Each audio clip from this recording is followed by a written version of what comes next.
नबी करीम सल्लल्लाहु अलैहि वसल्लम फरमाते हैं कि एक सहाबी हुजूर की बारगाह में आया, अर्ज़ किया या रसूलल्लाह सल्लल्लाहु अलैहि वसल्लम, परेशान रहता हूँ अपनी आखिरत के लिए, और ये भी बड़ा अल्लाह का फजल है कि कोई आखिरत के लिए परेशान। हुजूर मैं अपनी आखिरत के लिए बड़ी परेशानी में रहता हूँ, कोई ऐसी बात बता दें कि रब मुझे निजात अता कर। तो नबी पाक सल्लल्लाहु ताला अलैहि वसल्लम ने एक ही बात इरशाद फरमाई, फरमाया तुम अपने रब के साथ बददयानती न करना, अल्लाह तुझे निजात अता कर देगा।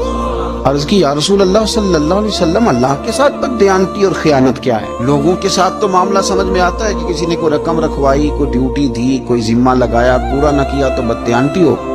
अल्लाह के साथ बददयानती का माना क्या है? तो नबी पाक सल्लल्लाहु अलैहि वसल्लम फरमाने लगे, वो काम जो तुम्हें खालिश अपने रब की रिजा के लिए करने चाहिए थे, उन कामों में अगर तुमने नियत कर ली ना कि लोग भी देख लें, खैर का भी तुमने इरादा कर लिया, हुक्म दिया था अल्लाह रसूल ने करने